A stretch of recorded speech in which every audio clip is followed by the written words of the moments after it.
नमस्कार विद्यार्थी मित्रांनो, आपण नीतिशास्त्राचे आयाम हा टॉपिक अभ्यासत होतो. ठीक आहे.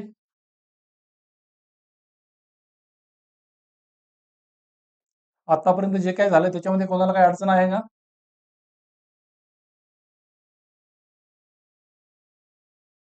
काही डाऊट असेल तर तुम्ही विचाराल.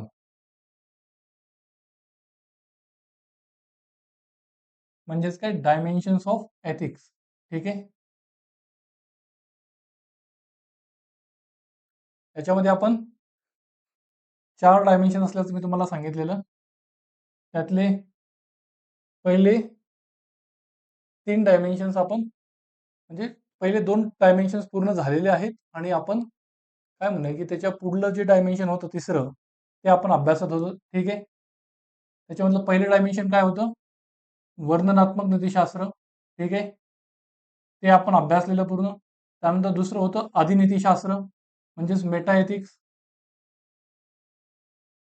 ठीक आहे. त्यानंतर तिसरं काय आहे? आदर्शात्मक किंवा मानक नीतिशास्त्र म्हणजेच नॉर्मेटिव्ह एथिक्स. आदर्शात्मक किंवा मानक नीतिशास्त्र. ठीक आहे. त्याच्यामध्ये आपण बघितलं की हे काय आहे, काय असायला हवं हे सांगतं. म्हणजेच हे प्रिस्क्रिप्टिव्ह आहे आणि हे प्रिस्क्रिप्शन कशाच्या बेसवरती दिले जातात. पहिलं काय होतं? कृती आधारित नीतिशास्त्र की जे आपण ऑलरेडी पाहिलं आहे. पहिलं काय होतं? कृती आधारित नीतिशास्त्र. त्याच्यामध्ये 2 सिद्धांत. कोणते? डिओन्टॉलॉजिकल एथिक्स आणि दुसरं टेलिओलॉजिकल एथिक्स. दुसरं काय आहे? सद्गुणाधिष्ठित नीतिशास्त्र. त्यालाच इंग्लिशमध्ये काय म्हणतो आपण? Virtue based ethics. ठीक आहे. आणि त्यानंतर तिसरं न्यायाधिष्ठित नीतिशास्त्र. आणि चौथं काय आहे? हक्काधिष्ठित. ठीक आहे. आणि हे झाल्याच्या नंतर आपण पुढे उपयोजित नीतिशास्त्र म्हणजे काय हे अभ्यासूया. ठीक आहे. याच्यात आपण कुठपर्यंत? चौथा काय आहे? पुन्हा प्रकार उपयोजित नीतिशास्त्र, अप्लाइड एथिक्स. उपयोजित नीतिशास्त्र. ठीक आहे. मग याच्यात आपण कुठपर्यंत आलेलो? सांगा. आपला हा जो काही कृती आधारित नीतिशास्त्र आहे हा पाठ झालेला. हे आपण अभ्यासलाय, हे अभ्यासलं आहे आणि आदर्शात्मक नीतिशास्त्राला सुरुवात केलेली. त्याच्यामध्ये कृती आधारित नीतिशास्त्र आपण पाहिलं की डिओन्टॉलॉजी म्हणजे काय, ज्याच्यामध्ये साधनांवर भर दिला जातो. तुमचा मार्ग काय आहे. ठीक आहे. आणि दुसरं टेलिओलॉजी म्हणजे तुमच्या कृतीचे परिणाम काय आहेत, तुमचं साध्य काय आहे, त्याच्या आधारे कृती ही नैतिक आहे की अनैतिक आहे हे ठरविलं जातं. ठीक आहे. त्यानंतर आपण पुढे सद्गुणाधिष्ठित नीतिशास्त्राला आज सुरुवात करूयात आणि त्यानंतर न्यायाधिष्ठित आणि हक्काधिष्ठित हे नीतिशास्त्राचे काही प्रकार आहेत नॉर्मेटिव्ह एथिक्सचे ते आपण अभ्यासूयात. ठीक आहे. आणि शेवटाला उपयोजित नीतिशास्त्र पाहूयात. मग आपलं जे काही नॉर्मेटिव्ह एथिक्स मधला जो काही दुसरा प्रकार आहे, पहिला काय होता? कृती आधारित नीतिशास्त्र. दुसरा प्रकार काय आहे? सांगा काय आहे? आता काय सांगितलं मी तुम्हाला? सद्गुणाधिष्ठित नीतिशास्त्र. या सगळ्या गोष्टींचं उपयोजन, ऍप्लिकेशन तुम्हाला एथिक्सचे जे काही अप्लाइड क्वेश्चन म्हणजे अप्लाइड एथिक्सचे जे क्वेश्चन असतील उपयोजित नीतिशास्त्राचे, की वेगवेगळे तुम्हाला जे दैनंदिन वास्तविक व्यवहारातील इश्यूज दिले जातील. समजा इच्छामरण असेल, गर्भपात असेल, ठीक आहे, किंवा काय म्हणतात कॅपिटल पनिशमेंट असेल, किंवा महिलांना समाजामध्ये दिली जात असलेली दुय्यम महत्वाची वागणूक असेल. हे जे काही इश्यूज आहेत त्यांना तुम्हाला हे सगळे डायमेन्शन्स लावून सांगायचं की ही गोष्ट का चुकीची आहे, ही गोष्ट का योग्य आहे. जी गोष्ट किंवा केस स्टडीमध्ये तुम्ही जो पर्याय निवडणार आहात तो का योग्य आहे, तुम्ही जी कृती करणार आहात ती का अयोग्य आहे. हा डायमेन्शन हे जे काय आहे सगळं आपण पाहतोय ते तिथं तुम्हाला लागू करायचंय ऍक्च्युअल मध्ये. ठीक आहे. मग दुसरा काय आहे? सद्गुणाधिष्ठित नीतिशास्त्र.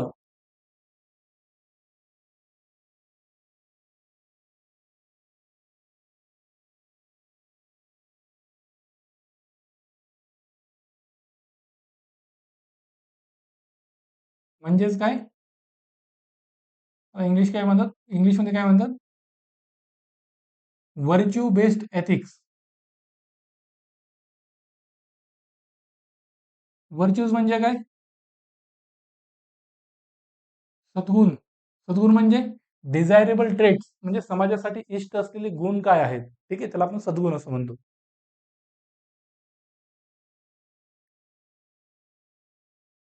म्हणजे याच्यामध्ये कसं आपण मागच्या चॅप्टरमध्ये काय अभ्यासलं की कृतीची नैतिकता कशाच्या आधारे ठरवतो आपण, तिचं साधन आणि साध्य. डिओन्टॉलॉजीमध्ये साधन पाहतो आपण त्या कृतीचं आणि टेलिओलॉजीमध्ये साध्य पाहतो. मग इथं कसं आहे त्या सद्गुणाधिष्ठित नीतिशास्त्रामध्ये की जी म्हणजे याच्यामध्ये कृतीची नैतिकता तपासली जात नाही. ठीक आहे. कृती कोणती आहे हे पाहिलंच जात नाही. कृती कोणती आहे याच्याशी देणं घेणं नाही. यामध्ये काय असते की सद्गुणी व्यक्तीनं आपल्या समाजात जी व्यक्ती सद्गुणी आहे, त्या सद्गुणी व्यक्तीनं केलेली कृती नैतिक मानली जाते. ठीक आहे.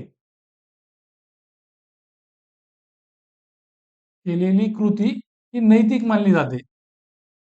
आपल्याला कृती कोणती आहे याच्याशी देणं घेणं नाही.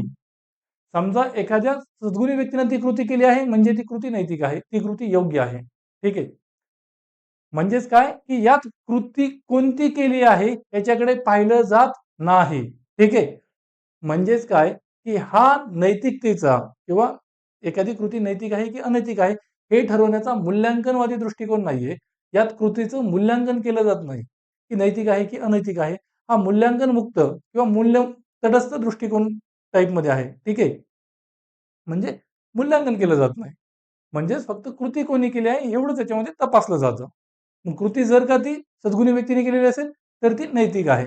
आणि समजा एका त्या समान परिस्थितीमध्ये सद्गुणी व्यक्ती कशी वर्तन करेल तसंच वर्तन जर तुमचं त्या समान परिस्थितीमध्ये असेल तर तुमची जी कृती आहे ती नैतिक ठरते.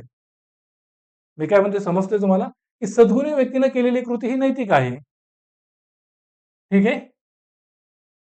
यामध्ये कृती कोणती आहे हे पाहिलं जात नाही की त्या व्यक्तीने केलेली कृती ही प्रत्यक्षात कोणती आहे याच्याशी काही एक देणं घेणं नसते. ठीक आहे. मग सद्गुण काय असतात? सद्गुण आणि दुर्गुण याच्यामधला फरक समजत असेल तुम्हाला. सद्गुण म्हणजे चांगले गुण. ठीक आहे. डिझायरेबल ट्रेट्स किंवा त्याला आपण इष्ट गुण असं म्हणू शकतो की त्याच्यामध्ये प्रामाणिकपणा असेल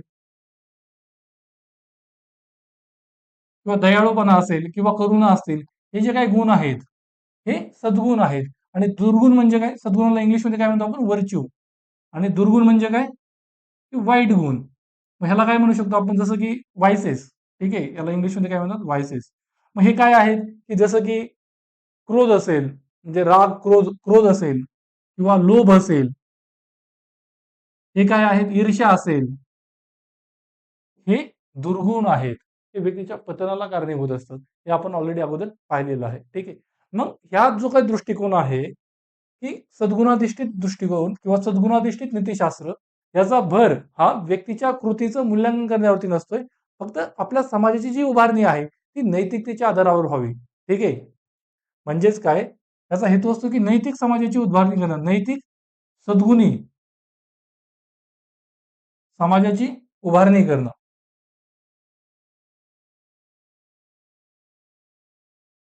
आणि ज्यावेळेस हा समाज नैतिक किंवा सद्गुणावर आधारित असेल, त्यावेळेस त्या समाजातील सर्व व्यक्ती या नैतिक आणि सद्गुणी असतील. आणि जेव्हा व्यक्ती ही नैतिक आणि सद्गुणी आहे, त्यावेळेस तिचं वर्तन, तिची कृती ही नैतिक राहते. मग अशा समाजामध्ये अयोग्य गोष्टी होत असल्याचं आपल्याला पाहायला मिळत नाही. ठीक आहे. मग गांधीजी जे काही म्हणायचे रामराज्य, तुम्ही ऐकलं असेल गांधीजींची रामराज्याची संकल्पना. काय आहे? गांधीजींसाठी रामराज्य काय होतं? की ही एक व्हर्च्युअस सोसायटी होती. ही एक सद्गुणी समाज. म्हणजे असा समाज की ज्या समाजातील सर्व व्यक्ती या नैतिक आणि सद्गुणी आहेत. आणि तसा जर असेल, तर त्या समाजामध्ये कोणत्याही स्वरूपाचा तुम्हाला अराजकता, गोंधळ, गुन्हे या गोष्टी दिसणार नाहीत. व्यक्तींचं वर्तन हे नेहमीच नैतिक असणार आहे. का? तर त्या व्यक्ती नैतिक आहेत. का? तर समाज सद्गुणी आहे. मग गांधीजींसाठी रामराज्य हे होतं. मग गांधीजींचं रामराज्य हे नैतिक सद्गुणी समाज आहे. ठीक आहे. मग अशा समाजामध्ये आपल्याला एक स्वास्थ्य, सौहार्द पाहायला मिळतं. की लॉ अँड ऑर्डर असेल किंवा हार्मनी असेल ह्या गोष्टी एकदम टिकून असतात. लोक गुण्यागोविंदानं एकमेकांसोबत राहतात. का? तर समाज सद्गुणी आहे आणि त्या समाजातील सगळे लोक नैतिक आहेत. अशा वेळेस ठीक आहे. मग ह्याचा उद्देशच तो असतो की समाजाच्या नैतिक चारित्र्याची उभारणी करणं. नैतिक सद्गुणी समाजाची उभारणी करणं आणि समाजाचं जे काही कॅरेक्टर आहे, समाजाचे काय म्हणतात समाजाची नैतिक चारित्र्य उभारणी, मोरल कॅरेक्टर बिल्डिंग. ठीक आहे. ही महत्वाची असते आणि यासाठी या दृष्टिकोनाचा प्रयत्न असतो. ठीक आहे. मग त्यासाठी काय केलं पाहिजे? समाजाची जर नैतिक चारित्र्याची उभारणी करायची असेल, तर समाजातील जे लोक आहेत, त्यांच्यामध्ये जे दुर्गुण आहेत, त्या दुर्गुणांना हटविणं किंवा दुर्गुणांचं उच्चाटन करणं आणि त्याऐवजी लोकांमध्ये, समाजातील लोकांमध्ये सद्गुणांची रुजवण करणं. सद्गुण रुजवणं, चांगल्या ज्या व्हॅल्यूज आहेत, त्या व्यक्तींमध्ये रुजवणं आणि हे आपण पाहिलेलं, की मूल्यांची रुजवण कोण करत असते? सामाजिकीकरणाची अभिकरणं. मग कुटुंब असेल, आपली शाळा असेल, शिक्षक असतील, मित्र असतील, ठीक आहे, मीडिया असेल, या सगळ्या बाबी आपल्यामध्ये मूल्यांची रुजवण करत असतात. इथून आपली मूल्यव्यवस्था करायला येत असते आणि यातून आपले सद्गुण आणि दुर्गुण आपल्यामध्ये रुजत असतात. ठीक आहे. मग ही सामाजिकीकरणाची अभिकरण आहेत. त्यांनी त्यांची भूमिका योग्यरित्या जबाबदारीनं पार पाडणं गरजेचं असतं आणि हे जर आपल्याला नैतिक समाजाची नैतिक चारित्र्याची उभारणी करायची तर यासाठी सामाजिकीकरणाची जी अभिकरणं आहेत त्यांनी मूल्य शिक्षणाची गरज ओळखणं गरजेचं असतंय. Value education. आणि यातून आपण जे म्हटलं होतं की सद्गुणांची रुजवण करणं आणि दुर्गुणांना हटविणं, त्यांचं निर्मूलन करणं हे शक्य होत असते. ठीक आहे. इथपर्यंत क्लिअर आहे सगळ्यांना? याच्या बाबतीत अजून असं म्हटलं जातं की ज्या ज्या वेळेस तुमच्यापुढे नैतिक दुविधा असेल किंवा नैतिक दुविधा म्हणजे काय मी तुम्हाला सांगितलेलं. नैतिक दुविधा म्हणजे काय? जेव्हा दोन योग्य मूल्यांमधून किंवा जेव्हा दोन योग्य पर्यायांमधून तुम्हाला एकाची निवड करायची आहे. ठीक आहे. त्यावेळेस तुम्ही कोणत्या पर्यायाला किंवा कोणत्या मूल्याला जास्त महत्त्व द्याल आणि त्यातून तुम्ही काय कृती किंवा काय पर्याय निवडाल?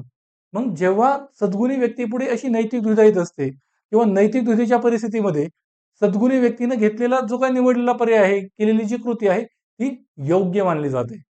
ठीक आहे. कारण नैतिक त्या सद्गुणी व्यक्तीच्या कॅरेक्टरवरती विश्वास दर्शविला जातो, की अशा द्विधेच्या परिस्थितीमध्ये, अडचणीच्या परिस्थितीमध्ये तिने काहीतरी कृती केली आहे. ती सद्गुणी आहे, म्हणजेच तिची कृती योग्य आहे. आपण जर गांधीजींना सद्गुणी मानत असू, ठीक आहे. गांधीजी सद्गुणी आहेत ना? तुम्हाला काय वाटतंय? हं. मग गांधीजींना जर तुम्ही किंवा मी सद्गुणी मानत असू, तर नैतिक दुविधेच्या परिस्थितीमध्ये गांधीजींनी जो ताईत सांगितलेला आहे, गांधीजींचा एक टॅलिस्मॅन आहे, की ताईत. की गांधीजी म्हणतात, की ज्यावेळेस तुम्ही नैतिक दुविधेच्या परिस्थितीमध्ये असाल, तुम्हाला निर्णय कोणता घ्यावा हे कळत नसेल, तर तुम्ही अशा वेळेस तुम्हाला ज्या व्यक्ती माहित आहेत, त्या माहीत असलेल्या व्यक्तींमधील शेवटची व्यक्ती आठवा. की समाजातील शेवटची व्यक्ती, समाजातील सर्वाधिक मागास व्यक्ती, समाजाच्या म्हणजे समाजात लोकांना त्यांच्या पुढारलेपणातून रांग लावली, समाजातील जी सगळ्यात शेवटची व्यक्ती आहे, त्या व्यक्तीच्या कल्याणात जर वाढ होणार असेल, तसा पर्याय तुम्ही निवडायला हवा. ज्यावेळेस तुम्ही नैतिक दुविधेच्या परिस्थितीमध्ये आहात, की कोणती कृती करावी हे तुम्हाला समजत नाहीये. मग तुम्ही ह्या गोष्टीचा विचार करा, की तुम्ही जो निर्णय घेणार आहात, तुम्ही जो कृती करणार आहात, त्याचा समाजातील शेवटच्या व्यक्तीला फायदा होणार आहे की नाही? तिचं कल्याणात वाढ होणार आहे की नाही आणि ती जर होणार असेल तर तशी कृती तुम्ही केली पाहिजे. हा गांधींचा टॅलिस्मॅन आहे. पण गांधीजींना आपण जर नैतिक सद्गुणी मानत असू तर आपली कृती तशी असली पाहिजे. त्या परिस्थितीमध्ये आपलं वर्तन तसं असलं पाहिजे. ठीक आहे. या बाबतीत अजून एक म्हटलं जातं सद्गुणाधिष्ठित नीतिशास्त्राच्या बाबतीत, की की एका समान परिस्थितीमध्ये म्हणजे तुम्ही केलेली कृती एक परिस्थिती आहे आणि त्या परिस्थितीमध्ये तुमचं जे वर्तन किंवा तुमची जी कृती राहिली आहे ती नैतिक आहे की नाही हे पाहायचं झालं किंवा त्याची नैतिकता ठरवायची झाली तर आपण कृतीकडे पाहणार नाही. तुम्ही केलेली कृती आपण काय पाहणार की त्याच समान परिस्थितीमध्ये सद्गुणी व्यक्तीनं कोणती कृती केली असती. जर का त्या सद्गुणी व्यक्तीनं तीच कृती केली असती जी तुम्ही केलेली आहे त्या परिस्थितीमध्ये, त्या समान परिस्थितीमध्ये, तर तुमची कृती नैतिक आहे. आणि समजा तुम्ही असलेल्या त्या परिस्थितीत जर का सद्गुणी तुम्ही केलेल्या वर्तनापेक्षा सद्गुणी व्यक्तीचं वर्तन त्या समान परिस्थितीत वेगळं असेल तर तुमची कृती नैतिक ठरत नाही. मी काय म्हटलं ते सगळं समजलं तुम्हाला? की एकसारख्या समान परिस्थितीमध्ये सद्गुणी व्यक्ती जे कृत्य करते, जी कृती करते, जो पर्याय निवडते, तसाच पर्याय तुम्ही निवडलेला आहे की नाही हे पाहिलं जातं. तुमची कृती पाहिली जात नाही, कृतीचं मूल्यांकन केलं जात नाही, तर सद्गुणी व्यक्ती काय करते, कशा परिस्थितीत हे पाहिलं जातं आणि तिने केलेली कृती ही नैतिक मानली जाते. सद्गुणी व्यक्तीवर एवढा भरोसा ठेवला जातो. ठीक आहे. जर व्यक्तीमध्ये सद्गुण असतील तर अयोग्य कृती समाजात घडत नाहीत आणि त्यामुळे सद्गुणी समाजाची उभारणी करणं हे खूप महत्वाचं असतं. मग गांधीजींनी ते महत्व ओळखलेलं. ठीक आहे. प्लेटो, अरिस्टॉटल यांसारख्या अभ्यासकांनी ते महत्व ओळखलेलं आहे. ठीक आहे. मग अरिस्टॉटल देखील तेच म्हणतात. काय म्हणतात, की नैतिक आव्हानांना सामोरं जाताना सद्गुणी व्यक्ती जी आहे ती नेहमीच योग्य निर्णय घेत असते. जेव्हा ती नैतिक द्विधेमध्ये अडकते, नैतिक आव्हानांना सामोरं जातं, तिला कळत नाही की नेमकं काय करावं. नैतिक द्विधा म्हणजे काय? जेव्हा 2 योग्य मूल्यांमधून एकाची निवड करण्याची पाळी तुमच्यावरती येते. जसं की मी तुम्हाला अगोदरही याचं उदाहरण सांगितलेलं, की पी-डी-एसचं उदाहरण. पी-डी-एस म्हणजे काय? पब्लिक डिस्ट्रिब्युशन सिस्टम म्हणजे सार्वजनिक वितरण प्रणाली. म्हणजेच काय? सरकारची जी काही स्वस्त धान्य दुकानं आहेत, त्यातून जे काही आपल्याकडे राशन कार्ड असते, त्यातून आपल्याला धान्य मिळतं ना, ते. मग अशा वेळेस एका अधिकाऱ्यापुढं एक द्विधा परिस्थिती उभी राहते, की काय? की आधार लिंकिंग, तुमच्या राशन कार्डला, तुमच्या कुपनाला आधार लिंक असलं पाहिजे. मात्र एक वृद्ध महिला की जिला खरोखर त्या राशनची गरज आहे, ती महिला तुमच्या पुढे येते, मात्र तिचं आधार कार्ड हे राशनला लिंक नाहीये, राशन कार्डला. मग अशा वेळेस तुम्ही ते स्वस्त धान्य स्वरूपात जे काही गहू तांदूळ दिलं जातं ते त्या वृद्ध महिलेला देणार की नाही? मग तुमच्या पुढे इथं दुविधा आहे, नैतिक दुविधा. कशी? एका बाजूला करुणा आहे की त्या महिलेची तुम्ही मदत केली पाहिजे आणि दुसऱ्या बाजूला वस्तुनिष्ठता आहे, ऑब्जेक्टिव्हिटी म्हणजे नियमांचं पालन करणं. का? तर सरकारचा नियम काय आहे की आधार कार्ड लिंक असलेल्या व्यक्तीलाच तुम्ही ते राशन देणं गरजेचं आहे. मग अशा परिस्थितीत तुम्ही काय कृती कराल? मग अशा परिस्थितीत नैतिक सद्गुणी असलेली व्यक्ती जी कृती करेल तीच कृती तुम्ही करत आहात की नाही हे पाहिलं जातं आणि त्या आधारे तुमच्या कृतीची नैतिकता ठरविली जाते. क्लिअर? या गोष्टी याच्यामध्ये येत असतात. ठीक आहे. मग ह्या सिद्धांतामध्ये काही प्रॉब्लेम्स आहेत. आता मला सांगा सद्गुण म्हणजे काय? किंवा सद्गुणी व्यक्ती म्हणजे काय? हे माझ्यासाठी वेगळं असू शकतं, तुमच्यासाठी वेगळं असू शकतं. का? तर तुमचं सामाजिकरण वेगळं झालेलं असेल, माझं सामाजिकरण वेगळं झालेलं असेल. कदाचित तुम्ही या करुणेला जास्त महत्त्व द्याल, मी वस्तुनिष्ठेला जास्त महत्त्व देत असेल. ठीक आहे. म्हणजेच काय, की सद्गुणाची आपण थेट डिफाईन अशी मॉडेल डिफाईन म्हणजे एक निश्चित अशी डेफिनेट स्वरूपाची व्याख्या करू शकत नाहीत. एक डेफिनेट मॉडेल आपण पुरवू शकत नाही. आपण डिओन्टॉलॉजीमध्ये जे अभ्यासलं, की डिओन्टॉलॉजी काय करते, की तुमची साधन सुचिता असावी. म्हणजे तुमची साधनं, तुम्ही जो मार्ग निवडत आहात, तो स्वच्छ असला पाहिजे, तो नैतिक असला पाहिजे. म्हणजे ती काहीतरी तुमच्या कृतीची नैतिकता ठरवण्यासाठी काहीतरी एक डेफिनेट वे पुरवत आहे. बरोबर आहे ना? तुमची साधनं चांगली असली पाहिजे. मात्र सद्गुणाधिष्ठित नीतिशास्त्रामध्ये कृतीचा एकच एक असा कोणताही मार्ग सांगितलेला नसतोय, की तसं केलं म्हणजे तुमची कृती योग्य आहे. ठीक आहे? हे एक आपल्याला म्हणता येतं आणि दुसरं तेच की हे जे काही सद्गुण आहेत ते समाज, संस्कृती, कालखंड याबरोबर ते बदलत असतात. याच्यामध्ये व्यक्तिसापेक्षता जास्त असते. व्यक्तिनिष्ठपणे म्हणजे व्यक्तिसापेक्षता म्हणजे व्यक्तीपुरते गोष्टी बदलणं, समाज, कालखंड याबरोबर संस्कृती याबरोबर गोष्टी बदलणं. त्यामुळे आपण निश्चित अशी त्याची व्याख्या करू शकत नाही. ठीक आहे? हे काही समस्या आपल्याला सद्गुणाधिष्ठित नीतिशास्त्रामध्ये पाहायला मिळत असतात. मग ह्याच्यामध्ये आपण काही सद्गुण अभ्यासणार आहोत, की व्हर्च्यूज काय आहेत? मग याच्या संबंधी जे ग्रीक तत्वज्ञ किंवा ग्रीक अभ्यासक राहिलेले आहेत, त्यांचा दृष्टिकोन आपण बघूयात. याच्यामध्ये मुख्यतः आपण काय म्हणूयात, की मुख्यतः आपण 3 अभ्यासक अभ्यासणार आहोत. ठीक आहे. गुरु-शिष्य परंपरेत असलेले. पहिले म्हणजे सोक्रेटिस. एक शॉर्टमध्ये अगोदर मी तुम्हाला सांगतो. सोक्रेटिसने काय म्हटलं होतं, की ज्ञान हेच सद्गुण आहे. त्यानंतर आनंद हा सद्गुण आहे. त्यानंतर उत्कृष्टता म्हणजे एक्सलन्स. ठीक आहे. हा सद्गुण आहे. हे सगळे काय आहे? सद्गुण म्हणजे व्हर्च्यूज आहेत. मग ज्ञान हा सद्गुण आहे. Knowledge is virtue. हा खूप महत्वाचा टॉपिक आहे खरं तर. याच्यावरती युपीएससी, एसए, एमपीएससी मध्ये एसए कदाचित मागे आलेले असतील किंवा इथून पुढे येऊही शकतात. Knowledge is a virtue. ज्ञान हा सद्गुण आहे. ठीक आहे. हे आपल्याला पाहायचंय. हे आपण थोडक्यात पुढे बघूच. आणि त्यानंतर सोक्रेटिसचं एक विधान आहे, की अनएक्झामिन लाईफ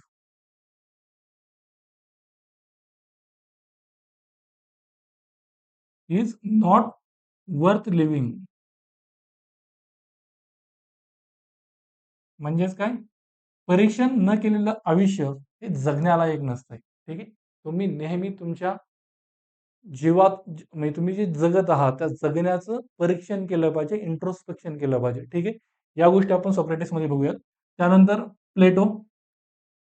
हे जे काही सोक्रेटिस होते यांचे हे शिष्य आहेत प्लेटो किंवा प्लेटोचा गुरु आहे सोक्रेटिस. ठीक आहे. मग याच्यामध्ये आपण पाहणार आहोत पुन्हा की प्लेटोनं 4 कार्डिनल व्हर्च्यूज सांगितले आहेत. म्हणजेच काय 4 मुख्य सद्गुण. ठीक आहे. ते आपण बघूयात काय आहेत आणि त्यानंतर तिसरं आपण एरिस्टॉटल बघूयात. एरिस्टॉटल हा पुन्हा प्लेटो यांचा शिष्य आहे. ठीक आहे. मग ह्यानं पुन्हा सांगितलं की golden mean is a virtue म्हणजेच काय सुवर्ण मध्य हा सद्गुण आहे. ठीक आहे. या गोष्टी आपण याच्यामध्ये पाहणार आहोत. सुरुवातीला सोक्रेटिस हे सगळे गुरु शिष्य आहेत. ठीक आहे. हे जे आहेत ना प्लेटोनचे हे गुरु होते सोक्रेटिस. त्यानंतर प्लेटो हा एरिस्टॉटलचा गुरु आहे. ठीक आहे. तुम्हाला अजून एक सांगतो की हा जो सोक्रेटिस आहे याला तत्वज्ञानाचा जनक म्हटलं जातं. ठीक आहे. He is a father of philosophy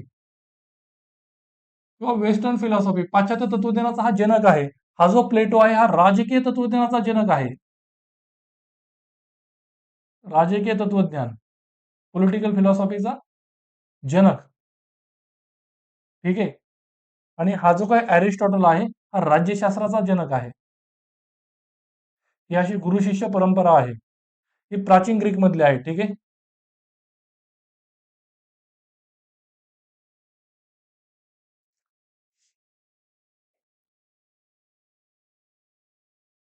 जे राज्यशास्त्र ऑप्शनलची मुलं आहेत त्यांना माहितीच आहे सगळ्या गोष्टी. ठीक आहे. मग सॉक्रेटिसने कोणतं विधान केलेलं की ज्ञान हेच सद्गुण आहे. मग ज्ञान काय आहे किंवा कशाचं ज्ञान? तो काय म्हणतो की तुम्हाला सदजीवनाचं ज्ञान असलं पाहिजे. ठीक आहे. ज्ञान हेच सद्गुण. म्हणजे ज्ञान काय आहे? हे सदजीवनाचं ज्ञान आहे. सदजीवन, गुड लाईफ. म्हणजे व्यक्तीचा हेतू काय असतो की सुडोमोनिया, म्हणजे वेस्टर्न फिलॉसॉफीमध्ये व्यक्तीच्या जीवनाचा हेतू हा सुडोमोनिया असल्याचं म्हटलं जातं. सुडोमोनिया म्हणजे हॅपीनेस, आनंद. मग आनंदी जीवन जगायचं असेल तर ते आनंदी जीवन जगत असताना जीवनाचा हेतू काय असला पाहिजे किंवा खरं जीवन काय आहे, ठीक आहे, सदजीवन काय आहे, या बाबींची माहिती व्यक्तीला असणं. मग ही जी काही माहिती आहे ते ज्ञान आणि तो सद्गुण आहे. ठीक आहे. मग हे काय आहे? तर ते सांगतात की उत्कृष्टता, तुम्ही जे काम करत आहात त्यामध्ये उत्कृष्टता ठेवणं हा सद्गुण आहे. त्या उत्कृष्टतेतून व्यक्तीला आनंद मिळतो आणि तोच जीवनाचा हेतू असतो. ठीक आहे. पण ज्ञान हे सद्गुण आहे. का? तर तुमच्या कामातून तुम्ही उत्कृष्टता साधणं आणि त्यातून तुम्हाला आनंद वाटणं आणि हे जे काही समाधान आहे तेच तुमच्या जीवनाचं सार आहे, असं पाश्चात्य तत्वज्ञान सोक्रेटिस म्हणतो. ठीक आहे. मग ज्ञानाचे सद्गुण म्हणजे काय? याच्यामध्ये आपल्याला अजून काय म्हणता येईल? हम्म मग सोक्रेटिसचा हा जो काय दृष्टिकोन आहे, ज्ञान हेच सद्गुण आहे. ठीक आहे. ज्ञान हा सर्वात महत्वाचा सद्गुण आहे आणि तुम्हाला चांगलं जीवन म्हणजे काय, सदजीवन म्हणजे काय याचं ज्ञान असणं. मग याच गोष्टी आपल्याला आपल्या इंडियन फिलॉसॉफीमध्ये सुद्धा पाहायला मिळतात, की भगवद्गीतेमध्ये एक तत्वज्ञान आहे, की व्यक्तीच्या जीवनाचा हेतू काय असतोय. हं? म्हणजे ह्या गोष्टी आपण तशा रिलेट केल्या पाहिजेत. तुमच्या उत्तरामध्ये ह्या गोष्टी दिसल्या पाहिजेत, की गीता काय म्हणते, की व्यक्तीच्या जीवनाचा हेतू काय असतो? धर्म, अर्थ आणि काम. मात्र हे जे काय अर्थ आणि काम आहे, अर्थ म्हणजे काय? तुम्ही जे आर्थिक गोष्टी करता, उत्पादक कार्य, ठीक आहे, तुमचा व्यवहार असेल, तुमचं काम, तुमचा व्यापार असेल, ह्या सगळ्या गोष्टी. आणि काम म्हणजे ठीक आहे, म्हणजे तुमच्या काय म्हणूयात कामवासना त्या टाईप मधल्या ह्या गोष्टी, तुमचं शारीरिक सुख त्या टाईप मधल्या गोष्टी. ठीक आहे. तुम्ही जर धर्म म्हणजे काय तुमचं कर्तव्य, तुम्ही अर्थ आणि काम ही काय आहेत? तात्पुरती सुख आहेत. हा काय शाश्वत आनंद आहे का? नाहीये. ही तात्पुरती सुख आहे. मात्र हे जे काही धर्म आहे हे तुम्हाला परमानंद देणार आहे. परमानंद. ठीक आहे. आणि त्यामुळं व्यक्तीनं त्याचं जीवन जगत असताना त्या अर्थ आणि काम याच गोष्टींकडे जर का लक्ष दिलं, तर व्यक्ती शाश्वत परमानंदापासून दूर जाणार आहे. ठीक आहे. त्यामुळं व्यक्तीनं धर्म, तिचं कर्तव्य याच्यावरही महत्त्व देणं गरजेचं आहे जीवन जगत असताना. आणि या धर्म किंवा ह्या ज्ञानमार्गातूनच व्यक्ती मोक्षप्राप्ती होत असल्याचं गीता सांगते. हा धर्म म्हणजे काय आहे? हा ज्ञानमार्ग आहे. आणि या ज्ञानमार्गातूनच व्यक्तीची मोक्षप्राप्ती होते, असं भगवद्गीता म्हणते. ठीक आहे. म्हणजेच हा विचार सुद्धा सॉक्रेटिसच्या विचारांशी साधर्म्य दर्शविणारा आपल्याला पाहायला मिळतो. त्यानंतर हा जो विचार आहे याच्याशीच आपल्याला जैन धर्मातही काही साधर्म्य पाहायला मिळतं. जैन धर्मामध्ये म्हटलेलं आहे की जी काही कैवल्य प्राप्ती आहे, कैवल्य प्राप्ती ही सुद्धा कैवल्य म्हणजे आपल्या हिंदू धर्म म्हणजे हिंदू धर्मामध्ये जसं मोक्ष प्राप्ती आहे, तसं जैन धर्मामध्ये कैवल्य प्राप्ती आहे. ठीक आहे. मग ही कैवल्य प्राप्ती काय आहे? ती सुद्धा कशातून होते? राईट नॉलेज म्हणजेच काय? सम्यक ज्ञान. सम्यक ज्ञानाच्या माध्यमातूनच व्यक्तीला कैवल्य प्राप्ती म्हणजे जैन धर्मानुसार जो मोक्ष आहे तो प्राप्त होत असतो. त्यामुळे राईट नॉलेज किंवा ज्ञान हा सद्गुण आहे. ठीक आहे. समजतंय? ह्या थोड्याशा गोष्टी अशा वेग टाईपमध्येच आहेत. जर का तसा प्रश्न आला तर आपल्याला ह्या गोष्टी लिहायच्या आहेत, की ज्ञान हेच सद्गुण म्हणजे काय? ज्ञान, सदजीवनाचं ज्ञान, मग जीवनाचा हेतू काय आहे? किंवा जीवन कसं जगायला हवं? आनंदी जीवन कसं जगायला हवं? या बाबींचं ज्ञान म्हणजे हे सद्गुण आहे. का आहे? कारण की व्यक्तीच्या जीवनाचा हेतू काय आहे? आनंद मिळविणं किंवा सुडोमोनिया म्हणजेच हॅपीनेस. ठीक आहे. मग हा कशातून येत असतो? तुम्ही जे काम करत आहात त्यामध्ये उत्कृष्टता साधणं. कारण की उत्कृष्टतेतून तुम्हाला आनंद मिळणार आहे. ठीक आहे. यासारख्या गोष्टी आहेत या. आणि त्यामुळं सोक्रेटिसनं आनंदाला देखील सद्गुण म्हणलेला आहे. आणि आनंद कशातून येत असतो? आत्मज्ञानातून. आत्मज्ञान म्हणजे स्वतःला जाणणं, स्वतःला ओळखणं. ठीक आहे. मग हीच परंपरा आपल्याला पुढे काहीशी पाहायला मिळते. अरिस्टॉटल, प्लेटो यांच्या प्लेटोच्या विचारांमध्ये सहसा, की प्लेटो आणि अरिस्टॉटल हे गुरु शिष्य असे होते, की प्लेटोने ज्या काही गोष्टी लिहिल्या त्यांना डायलेक्टिकच्या स्वरूपात लिहिलेलं आहे. डायलेक्टिक्स. डायलेक्टिक्स म्हणजे द्वंद्ववाद. म्हणजे वाद, प्रतिवाद आणि त्यानंतर सुसंवाद. मग त्यानं जे काही लिखाण केलेलं आहे, प्लेटोचं लिखाण हे सॉक्रेटिसच्या तोंडातून घालून गेलेलं आहे त्यानं, की मी बोलतोय त्यावेळेस तो सॉक्रेटिसच्या बोलण्यातून तो संवाद साधत असतोय. अशा काही गोष्टी आहेत. त्या राज्यशास्त्राच्या मुलांना माहीत असतील. ठीक आहे. या गोष्टी आपल्याला सॉक्रेटिसमध्ये पाहता येतात. त्याला तत्वज्ञानाचा जनक म्हणलं जातं. ठीक आहे. ही एक गोष्ट महत्त्वाची आहे. आणि त्यानंतर दुसरा आपण अभ्यासक बघतो, तो म्हणजे प्लेटो. त्याला राजकीय तत्वज्ञानाचा जनक म्हटलं जातं. ठीक आहे. त्यानं तत्वज्ञ राजा वगैरे अशा काही महत्त्वाचे सिद्धांत, संकल्पना मांडलेल्या आहेत राज्याच्या संदर्भामध्ये. त्यामुळे त्याला राजकीय तत्वज्ञानाचा जनक म्हणतात. मग ह्यानं सांगितलं की व्यक्तीचे 4 कार्डिनल व्हर्च्यूज असतात किंवा जर तुम्हाला जर समाज हा सद्गुणी हवा असेल, ठीक आहे. समाजामध्ये सौहार्द हवा असेल आणि समाजातील सर्व व्यक्ती जर आनंदी हव्या असतील, ठीक आहे. काय? की सर्व व्यक्ती आनंदी आणि समाजामध्ये सौहार्द. सौहार्द म्हणजे हार्मनी, म्हणजे जो तो आपापलं काम करतोय. कोणी कोणाच्या आद्यात नाही, मध्यात नाही. काही समाजामध्ये गोंधळ नाही, अराजकता नाही, अव्यवस्था नाही. ठीक आहे. हे जर पाहिजे असेल, तर समाजातील व्यक्तींमध्ये आपल्याला 4 कार्डिनल व्हर्च्यूज असल्याचं हवं आहे. म्हणजे समाजातील व्यक्तींमध्ये हे 4 कार्डिनल व्हर्च्यूज हवेत. ठीक आहे. हे 4 सद्गुण प्रत्येक व्यक्तीमध्ये असले पाहिजेत. 4 कार्डिनल व्हर्च्यूज किंवा त्याला 4 मुख्य सद्गुण आपण म्हणूयात. हे त्यानं 4 कोणते सद्गुण सांगितले? की तो म्हणतो की पहिला म्हणजे व्यक्तीमध्ये विवेक असला पाहिजे. विवेक म्हणजे काय? शहाणपण म्हणजेच विजडम. ठीक आहे. विवेक असला पाहिजे. दुसरं म्हणजे तो म्हणतो व्यक्तीमध्ये संयम असला पाहिजे. संयम म्हणजे काय? टेम्परन्स. ठीक आहे. त्यानंतर तो तिसरं म्हणतो की त्या व्यक्तीमध्ये विवेक आहे, संयम आहे. त्या व्यक्तीमध्ये आपल्याला काय म्हणूयात की साहस, धैर्य, साहस असेल, धैर्य असेल हेही हवं आहे. साहस, धैर्य म्हणजे काय? त्याला आपण फॉर्टिट्यूड किंवा करेज असं म्हणतो. करेज किंवा काही ठिकाणी तुम्हाला फॉर्टिट्यूड हा शब्द यूज केलेला पाहायला मिळेल. ठीक आहे. आणि चौथी गोष्ट म्हणजे न्याय. व्यक्तीमध्ये न्याय म्हणजे जस्टिस हा देखील सद्गुण असायला गरजेचं आहे. जर आपल्याला समाजातील लोक आनंदी हवे असतील आणि समाजामध्ये सौहार्द जर हवं असेल तर. तर एक-एक सद्गुण काय आहे हे आपण थोडक्यात बघूयात. मला वाटतं जे काही अनएक्झामिन्ड लाईफवाला जे स्टेटमेंट आहे सोक्रेटिसचं ते आपलं एक्सप्लेन करणं राहिलेलं आहे. हे जी आपण कार्डिनल व्हर्च्यूज बघितले की ते विधान बघूया. ठीक आहे. याच्यामध्ये पहिला काय सद्गुण आहे? विवेक किंवा विजडम किंवा शहाणपण. काय आहे? विवेक म्हणजे काय? तुमचं जे ज्ञान आहे, तुमचं जे ज्ञान आहे, त्या ज्ञानाचा योग्य दिशेनं वापर करणं. त्याला आपण विवेक असं म्हणतो. आणि जर व्यक्तीमध्ये विवेक असेल, तर ती इतर जे तिचे सद्गुण आहेत, इतर सद्गुणांचं नियमन हे या विस्डमच्या आधारे होत असते. आणि त्यामुळे व्यक्तीमध्ये विस्डम असणं हे खूप जास्त गरजेचं आहे. ठीक आहे. व्यक्तीमध्ये विस्डम असेल, तर ती त्याच्या ज्ञानाचा समाजाच्या कल्याणासाठी, समाजाच्या सौहार्द, शांतता, कल्याणाचा, विकासासाठी काहीतरी फायदा करत असते. मग आपल्याला काही अशी प्रशासनातील काही अधिकारी पाहायला मिळतात. आपण जे काही पाहिलेलं, की भावनिक बुद्धिमत्तेमध्ये एक उदाहरण, शशांक आला यांचं, पश्चिम बंगालमधील आय-ए-एस ऑफिसर. त्यांनी माय फार्म, माय स्कूल, माय फार्म हा इनिशिएटिव्ह सुरू केला. कसा? की त्यांनी स्वतःच्या मुलीला सरकारी शाळेमध्ये टाकलं आणि ज्यावेळेस ती मोकळा, कोरडा, न शिजवलेला भात घेऊन आली, त्यावेळेस त्यांनी त्याबाबत अधिक विचार नाही केले. त्यावेळेस त्यांना समजलं, की त्या त्या मुलीला ज्या ज्या ठिकाणी शाळेत टाकलेलं, तिथं म्हणजे काय म्हणूयात, की जो भात शिजवण्यासाठी जो पालेभाज्या लागतात, त्या नाही आहेत किंवा ते आणण्यासाठी ते खूप दुरून आणावं लागतंय. मग अशा वेळेस त्यांनी त्या शाळेतच आपण फार्म का सुरू करू शकत नाही. मग तसा त्यांनी तो इनिशिएटिव्ह सुरू केला. ठीक आहे. मग ह्या गोष्टी कुठे येतात? त्यांचं जे ज्ञान आहे त्याचा त्यांनी योग्य दिशेने केलेला वापर आपल्याला इथं पाहायला मिळतो. मग यालाच आपण विवेक असं म्हणत असतोय. ठीक आहे. दुसरं काय आहे? संयम.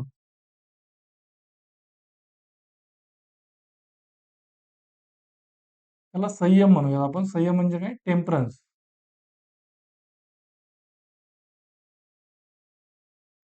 टेम्परन्स म्हणजे काय? की स्वनियमन. तुमचं काय म्हणूयात, की तुमचं सेल्फ रेग्युलेशन. त्याला आपण संयम असं म्हणतो. तुमचं सेल्फ रेग्युलेशन. ठीक आहे. म्हणजेच काय, की कोणत्याही गोष्टीचा, कोणत्याही बाबीचा तुम्ही अतिरेक होऊ देणार नाही. स्वनियमन म्हणजे काय? अतिरेक नकोय. ठीक आहे. तुमच्या भावना असतील, तुमचा कृती असेल, तुमचा प्रतिसाद असेल, या सगळ्या गोष्टी लिमिटमध्ये, स्वनियंत्रणात असतील. ठीक आहे? त्या नियंत्रणात ठेवणं. कोणत्याही गोष्टीचा अतिरेक होण्यापासून स्वतःला रोखणं, त्याला आपण टेम्परन्स असं म्हणत असतोय. ठीक आहे. मग काही लोक आपल्या समाजामध्ये काही लोकांमध्ये हा टेम्परन्सचा अभाव आहे. टेम्परन्स हा सद्गुण नाहीये. अशा वेळेस त्या व्यक्ती काय करतात? त्या बेकायदेशीर मार्गाला जातात. ठीक आहे. मग त्या काही लोकांचं समजा एखाद्या व्यक्तीची एखादी बाब आपल्याला आवडली नाही, तर त्या व्यक्तीला ट्रोल करणार. एखाद्या व्यक्तीला बुलिंग करणार, सायबर बुलिंग. ठीक आहे. ट्रोलिंग असेल किंवा द्वेषयुक्त जे हेट स्पीच आपण पाहतो, द्वेषयुक्त भाषण असतील किंवा झुंडबळीच्या ज्या घटना घडतात, झुंड हत्येच्या घटना, मॉब. मॉब काय करतो? एखाद्या व्यक्तीला संशयाखातर त्या व्यक्तीला मारहाण करतो. त्या मारहाणीमध्ये त्या व्यक्तीचा मृत्यू देखील होतो. जमावाला काही चेहरा नसतो आणि त्याचा तो फायदा व्यक्ती घेत असतोय. कारण त्या व्यक्तीमध्ये विवेक नाही, त्या व्यक्तीमध्ये टेम्परन्स नाहीये. ठीक आहे? किंवा ज्यावेळेस एखादी व्यक्ती एखाद्या गोष्टीप्रती जास्त ऑब्सेसिव्ह बनते, की सोशल मीडिया ऑब्सेसिव्ह असेल किंवा गेमिंगच्या बाबतीत डिसऑर्डर म्हणजे गेमिंगची खूपच जास्त नाद आणि वेड लागणं, व्यसन जडणं गेम खेळण्याचं किंवा एखादी व्यक्ती अल्कोहोल असेल, मद्य त्या टाईपमध्ये व्यसनाधीनता तिची वाढत जाणं. कधी? कारण त्या व्यक्तीमध्ये स्वनियमन नाहीये. स्वतःच्या भावना ती नियंत्रित करू शकत नाहीये. ठीक आहे? काही व्यक्तींमध्ये आपल्याला चंगळवाद म्हणजे उपभोक्तावाद पाहायला मिळतो, की गोष्टींचा नुसता हव्यास, की मला हे हवंय, मला ते हवंय, असं वाटणं व्यक्तींना. का? तर स्वनियंत्रण नाहीये. ठीक आहे? मग या गोष्टी आपल्याला इथं पाहायला मिळतात आणि त्यामुळे प्लेटो म्हणतो, की सद्गुणी व्यक्तीसाठी हा एक मुख्य सद्गुण आहे. व्यक्तीमध्ये हा गुण असणं गरजेचं आहे, की स्वनियमन, संयम, टेम्परन्स. ठीक आहे? त्यानंतर तिसरं काय आहे? पहिलं काय होतं? विवेक. दुसरा संयम. तिसरा काय आहे? धैर्य किंवा साहस. धैर्य किंवा साहस त्यालाच आपण काय म्हणतोय? करेज किंवा फॉर्टिट्यूड.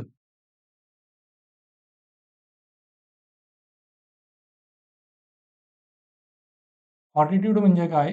की प्रतिकूल परिस्थितीत देखील तुम्ही साहस ठेवणं. ठीक आहे? त्याला आपण फॉर्टिट्यूड असं म्हणतो. मग हे धैर्य आणि साहस व्यक्तीमध्ये असणं खूप गरजेचं असतं. ठीक आहे? साहस म्हणजे काय? की काय? साहस म्हणजे काय? की तुम्ही जरी परिस्थिती खडतर असली, वेदनादायी असली, तरी तुम्ही त्या परिस्थितीत सत्य राहणं किंवा तुमची जे मूल्य आहे, तुमची जी वृत्ती आहे त्याच्यावरती ठाम राहणं. त्याला आपण साहस असं म्हणतो. की म्हणजे न्याय सुनिश्चित करण्याचं काम तुमच्यावरती आहे. तुमच्याकडे काहीतरी अधिकारपद आहे.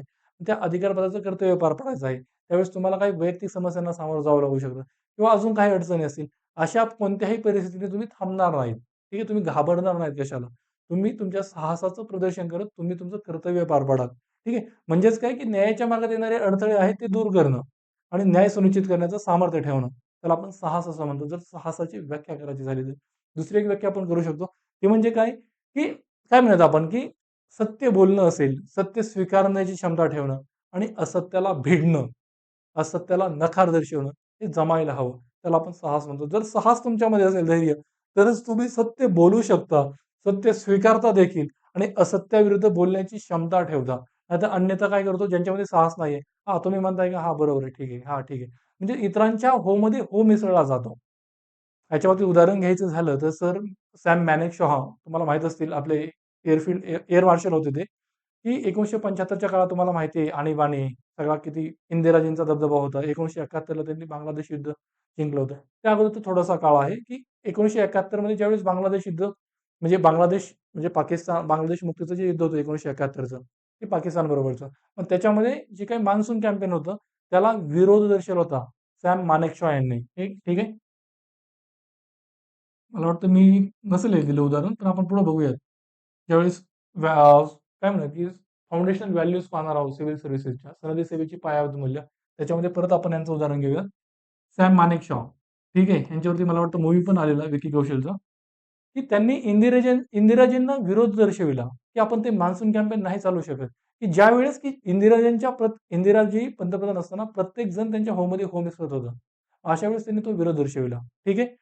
मान्सून कॅम्पेनला नकार दर्शवला आणि आपले टी-एन शेषान यांचं उदाहरण मी तुम्हाला दिलेलं. टी-एन शेषान हे 90च्या दशकामध्ये आपल्या आपले मुख्य निवडणूक आयुक्त होते. ठीक आहे. आणि निवडणुकीमधला जे काही गैरप्रकार होते वगैरे ह्या गोष्टी खूप वाढलेल्या. किंवा राजकीय पक्षांचा हस्तक्षेप खूप जास्त होता निवडणूक आयोगाच्या कार्यामध्ये किंवा निवडणूक म्हणजे जी काही आपण काय म्हणतो की काय म्हणतात निवडणूक आचारसंहिता जी असते तिचं पालन काटेकोरपणे होत नव्हतं. मग अशा वेळेस या निवडणूक आयुक्तांनी टी.एन. शेषन यांनी राजकीय दबावाला कोणत्याही स्वरूपात न जुमानता त्यांनी निवडणुकीमध्ये सुधारणा घडवून आणल्या. ठीक आहे. निवडणूक आयोगाला खरे अधिकार जे काय होते ते मिळवून देण्याचं काम टी.एन. शेषन यांनी केलं. का? तर त्यांच्यामध्ये साहस आणि धैर्य असल्याचं आपल्याला पाहायला मिळतं. त्याशिवाय या गोष्टी शक्य नसतात. ठीक आहे. त्यानंतर जे काही आपण अगोदरचा विचारांत बघितलं सॉक्रेटिस यानं सुद्धा ज्यावेळेस तो ज्या राज्यामध्ये राहत होता अथेन्स, ग्रीकमधली पहिली नगरराज्य होती. ठीक आहे. तिथं त्याला काय म्हणूयात, की त्यानं म्हणजे सत्य बोलण्यासाठी विष जे काही हेमलॉक विष होतं ते त्यानं पेनं पसंत केलं. स्वतःचा आवाज मात्र दबून दिला नाही. ठीक आहे. हे असत्याविरुद्ध भिडण्याची ताकद तुमच्यामध्ये असणं म्हणजे याला आपण काय साहस आणि धैर्य, फॉर्टिट्यूड, करेज असं म्हणू शकतो. ठीक आहे. मग हेच आपल्याला जे काही आपले सामाजिक सुधारक आहेत किंवा जे स्वातंत्र्य सेनानी होते त्यांच्यामध्ये पाहायला मिळतं. गांधीजींनी, की मला एखादी गोष्ट योग्य वाटते म्हणून मी ती करणं आणि त्याचे जे काही परिणाम असतील ते भोगायला मी तयार आहे. मग त्या स्वरूपाचे गांधीजींनी खटले चालविले. ठीक आहे. किंवा म्हणजे कोर्टमध्ये ज्या सुनावण्या चालल्या त्यानुसार गांधीजी काय म्हणायचे म्हणजे गांधीजीने एखादी समज काहीतरी कृत्य केलं त्यानुसार म्हणजे ब्रिटिश कायद्यानुसार ती गोष्ट बेकायदेशीर होती. पण गांधीजींच्या म्हणण्यानुसार त्यांच्या आत्म्यानुसार की मी जे करत आहे ते योग्य आहे. मात्र त्याचे जे परिणाम आहेत ते तुमच्या कायद्यानुसार की जे अयोग्य आहे त्याचे परिणाम भोगायला मी तयार आहे. मग हे असत्याविरुद्ध भिडणं, ठीक आहे, करेज असल्याशिवाय व्यक्तीमध्ये येत नसतंय. मग ह्या गोष्टी आपण पाहिल्या आहेत करेजमध्ये. त्यानंतर मग न्याय बघूयात, की न्याय म्हणजे काय?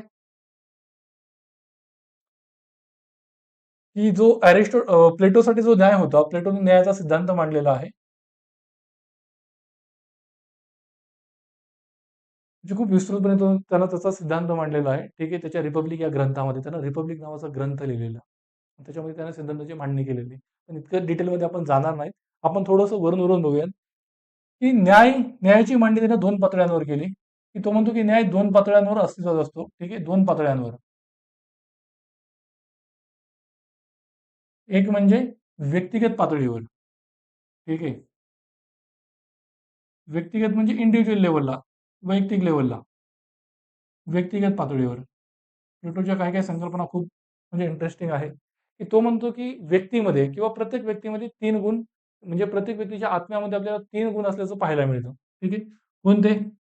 तो म्हणतो व्यक्तीमध्ये रिझन असतं. रिझन म्हणजे विवेक. दुसरं म्हणजे व्यक्तीमध्ये आपल्याला साहस, धैर्य पाहायला मिळतं. साहस, धैर्य म्हणजे काय? की करेज. आणि तिसरं असतं तो म्हणतो व्यक्तीमध्ये क्षुधा आपल्याला पाहायला मिळते. क्षुधा म्हणजे काय? भूक असेल किंवा वासना असेल. ठीक आहे. या गोष्टी. त्याला तो अपिटाइट म्हणतात. ठीक आहे. अपिटाइट. रिझन असेल, करेज असेल आणि अपिटाइट असेल. हे व्यक्तीच्या आत्म्याचे 3 गुण आहेत. आणि पण सगळ्या व्यक्तींमध्ये हे जे 3 गुण आहेत, हे आत्म्यामधले गुण आहेत, ते सारख्या प्रमाणात असतात असे नव्हे. की काही व्यक्तींमध्ये विवेक हा जास्त असतो. काही व्यक्तींमध्ये साहस जास्त आहे.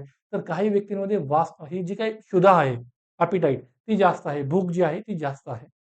पण तो असं म्हणतो, की व्यक्तिगत पातळीवर न्याय काय आहे? की व्यक्तिगत पातळीवर व्यक्तीच्या विवेकाचं, तिच्या साहस आणि शुद्धीवरती नियंत्रण असणं.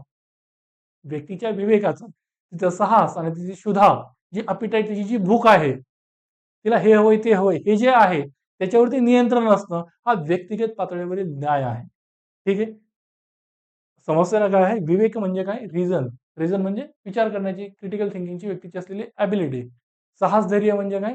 की भिडण्याची ताकद व्यक्तीमध्ये. ठीक आहे. आणि तिसरी गोष्ट काय आहे? की क्षुधा, भूक. म्हणजे जे उत्पादक वर्ग असतो, व्यापारी वगैरे, त्या म्हणजे पुढे ते जे राज्याच्या पातळीवर त्यांनी न्यायाची संकल्पना सांगितलेली आहे, त्याच्यामध्ये ह्या गोष्टी येतीलच. पण व्यक्तिगत पातळीवर न्याय काय आहे? की व्यक्तीच्या आत्म्यामध्ये जो काही विवेक हा गुण आहे, त्या विवेकाचं व्यक्तीच्या साहस, धैर्य आणि क्षुधा या गोष्टींवरती नियंत्रण असणं. जी विवेकी व्यक्ती आहे, ज्याला आपण वाईज पर्सन म्हणतो. म्हणजे आपल्यातील काही जण असतात, तुम्हाला माहिती आहे, की आपल्याला माहिती आहे एखादी गोष्ट तसं करणं योग्य नसते किंवा माझ्यासाठी काय भलं आहे, हे मला माहीत असूनही हे कळतंय पण वळत नाही आपण जे म्हणतो, ते तेव्हा होतं ज्यावेळेस व्यक्ती अनवाईज असते, तेवढी विवेकी नसते. मात्र विवेकी व्यक्ती तिला जेव्हा जे कळतंय त्यानुसार ती वळवते सुद्धा. बरोबर ना? जे तिला करायचंय, जे माहिती आहे तिच्यासाठी काय योग्य आहे, मग ती त्याच गोष्टी करते. ज्यावेळेस ती वाईज असते, ज्यावेळेस तिच्या विवेकाचं, तिच्या भावनांवरती, तिच्या साहस, धैर्य आणि क्षुधा, भूक, वासना याच्यावरती नियंत्रण नसते. त्यावेळेस ती स्वतःला टेम्परन्स म्हणजे संयमामध्ये ठेवत असते. मात्र अनवाईज व्यक्तींच्या बाबतीत आपल्याला पाहायला मिळत नाही. त्या व्यक्ती त्यांच्या भावना, त्यांच्या वासनांच्या आहारी जात असतात. मग तो न्याय नव्हे. न्याय काय आहे? विवेकाचं साहस आणि क्षुधेवरती नियंत्रण असतं. त्याला आपण व्यक्तिगत पातळीवर न्याय म्हणतो. आणि दुसरा न्याय आहे राज्याच्या पातळीवर. राज्याच्या पातळीवर. ठीक आहे.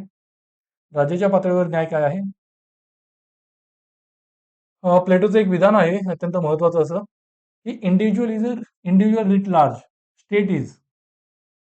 काय विधान आहे? स्टेट इज, तुम्ही फक्त बघा म्हणजे जास्त लक्ष ठेवायची समजून घ्यायची एवढी गरज नाहीये. State is individual writ large म्हणजे काय, की राज्य हे व्यक्तीचे बृहद रूप आहे. राज्य हे व्यक्तीचे बृहद रूप आहे. म्हणजे व्यक्ती जशी आहे तशाच स्वरूपाचं राज्य आहे. व्यक्ती कशी आहे? व्यक्तीच्या आत्म्यामध्ये 3 गुण आहेत. कोणते? विवेक, साहस आणि क्षुधा. त्याचप्रमाणे तो म्हणतो राज्य सुद्धा तसंच आहे. व्यक्ती जर लहान लिपी असेल इंग्लिश बाराखडीमधील, इंग्लिश जे काही लेटर्स आहेत त्याच्यामधली लहान लिपी, तर राज्य ही मोठी लिपी आहे. एवढाच फरक आहे. ठीक आहे. मग व्यक्तिगत पातळीवर न्याय काय आहे? विवेकाचं, वासना म्हणजे तुमची क्षुधा आणि तुमचं साहस याच्यावरती नियंत्रण असणं, भावनांवर नियंत्रण असणं. मग राज्याच्या पातळीवर तो तसंच म्हणतो. मग त्यासाठी राज्याच्या पातळीवर न्याय त्याच्यासाठी काय आहे? की कार्यात्मक विशेषीकरण. हे कीवर्ड्स आहेत राज्यशास्त्रामधील. हे जास्त तुम्ही विशेष घेऊ नका. कार्यात्मक विशेषीकरण म्हणजे काय? Functional specialisation. आणि दुसरी महत्वाची गोष्ट निरहस्तक्षेप म्हणजे नॉन इंटरफेरन्स. ठीक आहे. हे कार्यात्मक विशेषीकरण आणि निरहस्तक्षेप म्हणजेच न्याय. तर तुम्हाला वाटत असेल की हे काय चाललंय? ठीक आहे. 1 मिनिट. मला फक्त 1 मिनिट द्या. आपण काय बघितलं? की व्यक्तीच्या आत्म्यामध्ये 3 गुण आहेत. काय? विवेक, दुसरं साहस, धैर्य आणि तिसरं म्हणजे क्षुधा. क्षुधा म्हणजे काय? भूक. ठीक आहे. मग तो काय म्हणतो, की ज्या व्यक्तीमध्ये विवेकाचं वर्चस्व जास्त आहे, ज्या व्यक्तीच्या आत्म्यामध्ये विवेक जास्त आहे, त्या व्यक्तीला आपण शासक वर्ग करूयात. त्याला पालक किंवा शासक वर्ग करूयात. आता ह्यांचं विवेकावरती म्हणजे ह्यांच्याकडे विवेक आहे. ठीक आहे. जो साहस, धैर्य ठेवणारा वर्ग आहे, तो सैनिक वर्ग असेल. त्यानं समाजाचं, त्या राज्याचं संरक्षण करण्याचं काम करावं. सैनिक वर्ग. ठीक आहे. हा पालक वर्ग, शासक वर्ग हा राज्यकर्ता वर्ग आहे. विवेक ज्याच्याकडे आहे. आणि ज्याच्याकडे क्षुधा आणि भूक आहे, त्यानं उत्पादक कार्य करावं. उत्पादक कार्य म्हणजे शेतीवाडी असेल, ठीक आहे, व्यापार असेल, या गोष्टी या वर्गाने कराव्यात. का? तर या वर्गाकडे भूक आहे. या वर्गाकडे साहस आहे, तर त्यानं सैनिकी वर्गाचं काम करावं आणि ह्यानं पालक शासक वर्गाचं काम करावं, कारण की ह्याच्याकडे विवेक आहे. ठीक आहे. त्यातून त्यांनी मग ह्याच्यातला जो काही अजून चांगली व्यक्ती असेल तो तत्वज्ञ राजा असेल, अशी त्यांना संकल्पना मांडलेली आहे. ठीक आहे. तर ह्या गोष्टी ज्या आहेत, की ज्या व्यक्तीच्या आत्म्यामध्ये ज्या गुणाचं वर्चस्व आहे, तिनं ती भूमिका समाजामध्ये घ्यावी. मग हे कार्यात्मक विशेषीकरण आहे. Functional specialisation. व्यक्तीनं तिच्या गुणानुसार राज्यातील, समाजातील तिची भूमिका निवडावी. की तिच्यामध्ये भूक असेल तर ती उत्पादक कार्यामध्ये जावी. आर्थिक कार्यांमध्ये. ठीक आहे. उत्पादनाच्या, शेती असेल, व्यापार असेल, व्यवहार असेल, या गोष्टींमध्ये. जर तिच्यामध्ये साहस असेल तर तिनं सैनिक वर्ग जॉईन करावा आणि जर तिच्यामध्ये विवेक असेल तर ती राज्यकर्त्या वर्गामध्ये ती सदस्य असली पाहिजे. ठीक आहे. मग या टाईपमध्ये की व्यक्तीनं तिच्या आत्म्याच्या गुणाच्या आधारे तिचा समाजातील रोल बघावा आणि हे झालं कार्यात्मक विशेषीकरण. आणि त्यानंतर या व्यक्तींनी एकमेकांच्या कामात हस्तक्षेप करू नये. निरहस्तक्षेप. मग हे कार्यात्मक विशेषीकरण आणि एकमेकांच्या कामात हस्तक्षेप न करणं, यातून तो म्हणतो समाजामध्ये सौहार्द सुनिश्चित होतं, समाजामध्ये न्याय सुनिश्चित होतो. ठीक आहे. मग प्लेटोसाठी न्याय हे आहे. समाजामध्ये सौहार्द आणि न्याय जर हवा असेल, सुसंवाद जर हवा असेल, तर त्यासाठी व्यक्तीने त्यांच्या आत्म्याच्या गुणानुसार समाजातील भूमिका निवडणं आणि एकमेकांच्या कामात हस्तक्षेप न करणं, हे प्लेटोसाठी राज्याच्या पातळीवरील न्याय आहे. ठीक आहे. क्लिअर इथपर्यंत सगळ्यांना? त्यानंतर मग प्लेटोच्या बाबतीत झालं. याच्या अगोदर आपण प्लेटो बघतो, आपण जे काही सॉक्रेटिसचं विधान आपलं राहिलेलं, की unexamined life is not worth living. काय आहे? आणि ठीक आहे, थेट मराठीतून लिहितो, की परीक्षण न केलेलं, याच्यावरती युपीएससीनं प्रश्न विचारलेला आहे.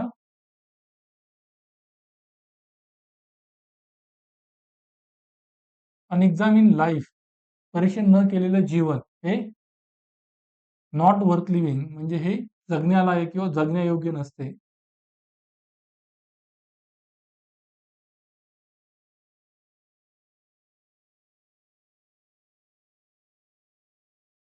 ठीक आहे. परीक्षण न केलेलं जीवन हे जगण्यायोग्य नसतं. म्हणजेच काय, की व्यक्तीनं नेहमीच स्वतःचं परीक्षण केलं पाहिजे. म्हणजे मनुष्याची जी काही प्रगती आहे किंवा मनुष्याचा जो विकास आहे, व्यक्तीचा विकास आहे, तो आत्मपरीक्षणातून, स्वपरीक्षणातून पुढे जात असतो. ज्याला आपण इंट्रोस्पेक्शन हा शब्द वापरतो. की तुम्ही जर आत्मपरीक्षण करत असाल, त्यावेळेस व्यक्तीला तिच्यातल्या कमी दिसत असतात आणि त्या कमी ती स्वीकारून, त्या कमी करून ती पुढे जात असते. स्वतःची प्रगती घडवून आणत असते आणि त्यामुळं आत्मपरीक्षण करणं हे खूप गरजेचं असतंय. त्यामुळे परीक्षण न केलेलं आयुष्य जगण्यालायक नसतंय. आपण आज आजूबाजूला पाहतो, की आपल्या समाजामध्ये समस्या किती आहे? सामाजिक संघर्षाची कारणं काय आहेत? की आपण गोष्टींचं परीक्षण करत नाहीत. ठीक आहे? हे आत्मपरीक्षणाचा एक मुद्दा झाला. त्यानंतर आपण समाजाकडून ज्या गोष्टी घेत असतोय, की आता मीडिया असेल, माध्यमं, मग याच्यामध्ये न्यूज मीडिया असेल. हा न्यूज मीडिया आपल्याला फसव्या बातम्या किंवा काय म्हणूयात, की अफवा पसरल्याचं ह्या मीडियामधून अफवा पुढे येत असतात काहीतरी उगीचच किंवा फेक न्यूज असतील, बनावट बातम्या, ठीक आहे? किंवा काही प्रोपगंडाज असतात. हे पुढे येत असतात आणि यातूनच आपल्याला सामाजिक संघर्ष पाहायला मिळतात. आणि जर का हे जे तथ्य पुढे येत असतं ना, ही तथ्य नाही म्हणू शकत याला आपण, हे तथ्य नसतात. हे काय म्हणू हे काहीतरी फ्रॉड आहे ना. या गोष्टी जेव्हा तुमच्या समोर येतात, त्यावेळेस तुम्ही त्यांना कसं घेता? तुम्ही तथ्यांचं परीक्षण करता का? खरंच ते तथ्य आहेत का? तर तथ्य असेल तर ते स्वीकारणं, अन्यथा ते नाकारणं हे तुम्हाला जमतंय का? ते जगलं, ते जमलं तर ते जगण्यायोग्य आयुष्य बनून जातंय. ठीक आहे. मग अशाच गोष्टी आपल्याला अजून बाकीच्याही पाहायला मिळतात, की जसं की समजा काय म्हणूयात, की जो काही प्रेस फ्रीडम इंडेक्स आहे, त्याच्यामध्ये भारताची रँकिंग काय आहे? ती वारंवार घसरत चालली आहे वर्षानुवर्ष. म्हणजेच काय या बाबतीमध्ये परीक्षण करण्याच्या वेळी आपण कुठेतरी कमी पडत चाललोय. याच्यावरून जातीयता, धर्मांधता किंवा धार्मिक कारणांमुळे दंगे या गोष्टी आपल्याला पाहायला मिळतात. का तर आपण गोष्टींचं परीक्षण करत नाहीये. परीक्षण करणं गरजेचं आहे. आज आंतरराष्ट्रीय पातळीवर जरी पाहायचं झालं, की चीन हा किती आक्रमक झालेला आहे 2012 नंतरच्या काळात. की 2012ला 2008ला जागतिक महामंदी आली, अमेरिकेची थोडी पिछेहाट झाली. त्यानंतर 2012ला शी जिनपिंग सत्तेवरती आले. ठीक आहे. त्यांनी अधिक आक्रमक पवित्रा स्वीकारल्याचं पाहायला मिळतो. त्याच्या अगोदर चीनचा शांततापूर्ण उदय होता. मग आज चीन किंवा जगातील देशांचं चीनवर आर्थिकदृष्ट्या अवलंबित्व वाढलेलं आहे. ठीक आहे. व्यापार वगैरे चीनमधून खूप जास्त प्रमाणात होत असतो. त्यामुळे देशांची अर्थव्यवस्था चीनच्या अर्थव्यवस्थेवर बहुतांश प्रमाणात अवलंबून आहे. मग अशा वेळी चीन जर का चुकीच्या गोष्टी करत असेल, तरी देखील त्याला आपण सत्य ऐकवू शकत नाहीये. मग आपल्याला ह्या गोष्टीचं परीक्षण करणं आत्ताच गरजेचं आहे. अन्यथा पुढे जाऊन आपल्याच ते अंगलट येणार आहे. ठीक आहे. मग ह्या परीक्षण करण्याच्या गोष्टी आहेत. मग परीक्षण जर केलं नाही, तर जगणं हे जगण्यालायक राहत नाही. मग स्वतःच्या बाबतीत बघू शकता, समाजाच्या बाबतीत बघू शकता, त्यानंतर आंतरराष्ट्रीय पातळीवर बघू शकता. असं वेगवेगळ्या पातळ्यांवर किंवा आता राजकीय पातळीवर घ्यायचं झालं, तर राजकारणाचं वाढतं गुन्हेगारीकरण असेल. मग ह्याचं परीक्षण करणं आपल्याला गरजेचं आहे. किंवा जातींचं होत असलेलं राजकीयकरण असेल. राजकारणामध्ये जातींची वाढती भूमिका किंवा धर्मांधतासारखा प्रकार असेल. मग ह्या गोष्टी कुठेतरी आपल्याला परीक्षण करण्याची गरज असल्याचं दाखवून देत असतात आणि त्यामुळे परीक्षण न केलेलं जीवन जे काय आहे ते जगण्यालायक नसल्याचं म्हटलं जातं. ठीक आहे. आपल्या नोट्समध्ये काही बाकीच्या गोष्टी आहेत का याच्यात? ठीक आहे. मी ज्या गोष्टी बोललो त्याच गोष्टी नोट्समध्ये दिलेल्या आहेत.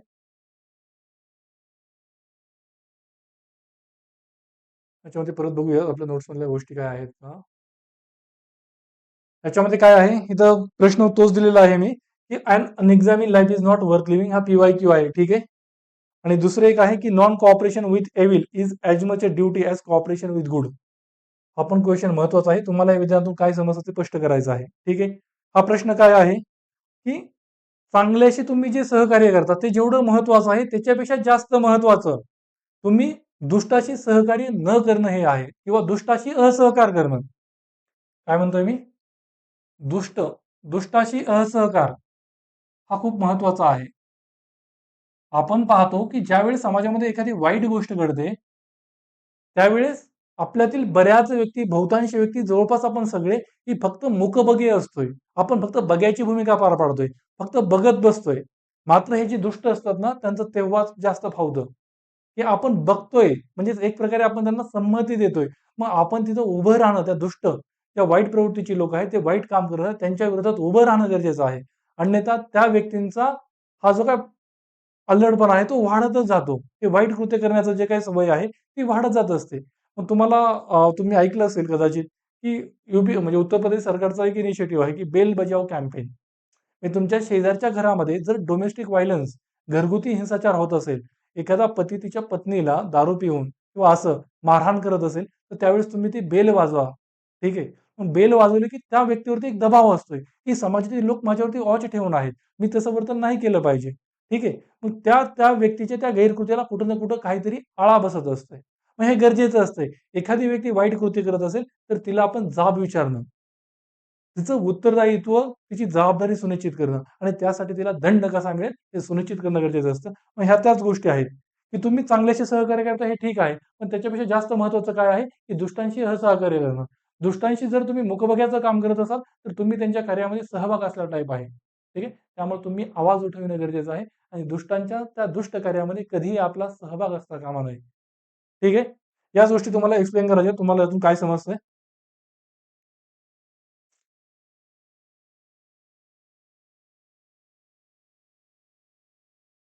त्याच्यानंतर काय आहे, प्लेटो, सोक्रेटिसचा दृष्टिकोन, हा ज्ञान, हा सद्गुण हे आपण अभ्यासलं. त्यानंतर पुढे प्लेटोचे 4 मुख्य सद्गुण: विवेक म्हणजे काय, संयम म्हणजे काय, साहस, धैर्य आणि न्याय. ह्या गोष्टी आपण बघितल्या आहेत सगळ्या. ठीक आहे. त्यानंतर हे कार्यात्मक विशेषीकरण, निरस्तक्षेप. तुम्ही हे सगळं वाचा. त्यामध्ये काही अडचण असेल तर मला तुम्ही विचाराल. ठीक आहे. या सगळ्या गोष्टी मी एक्सप्लेन केलेल्या आहेत. त्यानंतर आता आपण अरिस्टॉटल यांचा काय आहे सद्गुण? तर अरिस्टॉटल यांनी काय म्हटलेलं आहे? मी अगोदरही तुम्हाला सांगितलेलं, की सुवर्ण मध्य हा सद्गुण आहे. म्हणजे golden mean is a virtue. Golden mean काय आहे, की तुम्हाला कोणत्याही गोष्टीची अतिही नकोय आणि कमीही नकोय, खूप कमी. म्हणजे अतिरेक गोष्टींचा करायचाच नाहीये. म्हणजे काय म्हणूयात त्याला, आपण नोट्समध्ये काय शब्द वापरला, की सॉरी,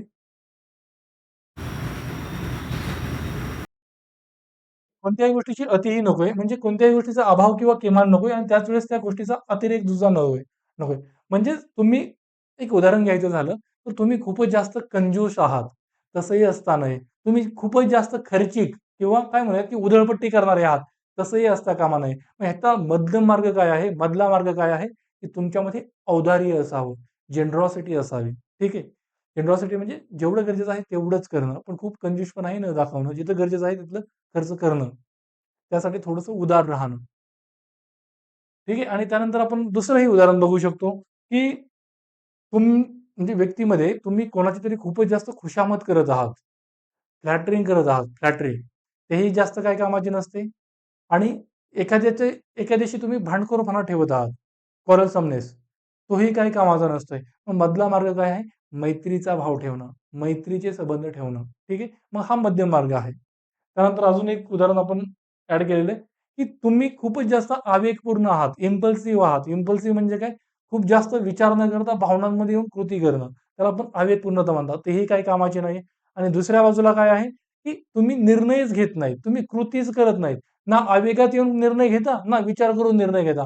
मग हा इनडिसिजनपणा हा सुद्धा काही कामाचा नसतोय. इम्पल्सिव्हपणा हा सुद्धा काही कामाचा नसतोय. मधला मार्ग काय आहे?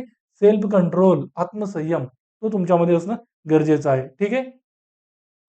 मग तेच अजून त्याच्यासंबंधी एक उदाहरण आपण ऍड केलेलं आहे, की मग म्हणजे मध्यम मार्ग काय असू शकतो, की जो गौतम बुद्धांनी सांगितला मधला मार्ग, मध्यम मार्ग. ठीक आहे. त्या संबंधित किंवा त्या संकल्पनेशी जे साधर्म्य दर्शवणारं अरिस्टॉटलचा सुवर्ण मध्याची संकल्पना आहे, की गोल्डन मीन. मग हाच सद्गुण आहे. कोणत्याही गोष्टीचा अतिरेक करू नका आणि कोणत्याही गोष्टीची खूप कमीही काही कामाची नाहीये. मधला मार्ग स्वीकारणं. ठीक आहे. समजा तुम्हाला सरकारचं एखादं धोरण किंवा सरकारचा एखादा कायदा आवडत नाहीये. अशा वेळेस तुम्ही काय कराल? की तुम्ही एकदम मूकबघ्याचं काम करा. तेही तुम्ही करू नये आणि तुम्ही मग हिंसक स्वरूपाची आंदोलनं करा का रस्त्यावर उतरून, की सरकारी गाड्या असतील किंवा पब्लिकच्या गाड्या असतील, त्यांची मोडतोड करणं, कुठे आग लावणं, असले प्रकार. मग हे दोन्ही प्रकार तुम्ही करता कामा नयेत. तुम्ही हिंसक गोष्टी करणार नाहीत आणि तुम्ही मूकबघ्याचं शांतपणे राहण्याचंही काम करणार आहेत. मग मध्यम मार्ग काय असेल, की तुम्ही अशा वेळेस शांततापूर्ण निदर्शनं करणं, सरकारला तुमचा विरोध दर्शवणं, पण कधी शांततापूर्ण मार्गानं किंवा तुम्ही तुमची न्यायालयीन लढाई लढणं, म्हणजे विधिसंमत वैधानिक मार्गाने तुम्ही पुढे जाणं. ठीक आहे. तुमची वैधानिक लढाई लढणं आणि त्या गोष्टी म्हणजे जे काही आहे, जी गोष्ट तुम्हाला न आवडणार आहे, पण त्याविरुद्ध तुम्ही तसं कृती करू शकता, तसा निर्णय घेऊ शकता. मग हा मॉडरेटनेस जो आहे, नेमस्तपणा, तो गरजेचा आहे. ठीक आहे. क्लिअर आहे इथपर्यंत?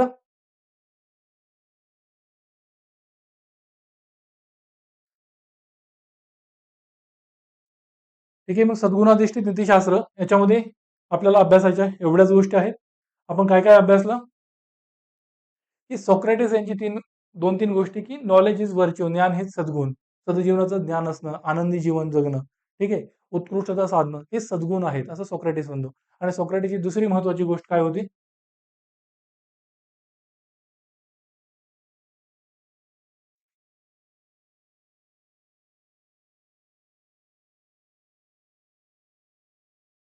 ठीक आहे. सॉक्रेटिसच्या आपण ह्या 2 गोष्टी अभ्यासल्या, की ज्ञान, आनंद आणि उत्कृष्टता हे सद्गुण आहेत आणि ज्ञान हेच सद्गुण आहे. आणि त्यानंतर unexamined life is not worth living. परीक्षण न केलेलं आयुष्य जगण्यायोग्य, जगण्यालायक नसतं. ठीक आहे. त्यानंतर आपण प्लेटोने सांगितलेले 4 कार्डिनल व्हर्च्यूज बघितले. कोणकोणते होते? एक होता विवेक, विस्डम. दुसरा साहस, धैर्य असेल. तिसरा न्याय असेल आणि चौथा टेम्परन्स म्हणजे संयम असेल. ठीक आहे. हे 4 कार्डिनल व्हर्च्यूज. आणि त्यानंतर अरिस्टोटल यांचा सुवर्णमध्य हा सद्गुण असल्याचा विचार. ठीक आहे. सुवर्णमध्य हा सद्गुण आहे. Golden mean is a virtue. ठीक आहे. ही गोष्ट लक्षात ठेवा. तुम्हाला ह्या गोष्टी पुढे लिहायच्या आहेत. केस स्टडीजमध्ये इकडे-तिकडे, की प्लेटोनं सांगितलेला हा सद्गुण आहे. त्यानुसार माझी कृती तशी असली पाहिजे. हे तुम्हाला आर्ग्युमेंट बॅकिंगला द्यायचं राहते. ठीक आहे. ह्या ॲप्लिकेशनच्या थोड्या गोष्टी आहेत. मग इथं हा टॉपिक संपतो आहे आपला, की सद्गुणाधिष्ठित नीतिशास्त्र काय आहे? सद्गुणाधिष्ठित नीतिशास्त्र काय आहे? हा टॉपिक आपण इथं अभ्यासला. मग आता पुढल्या लेक्चरला आपण पुन्हा न्यायाधिष्ठित नीतिशास्त्र काय आहे?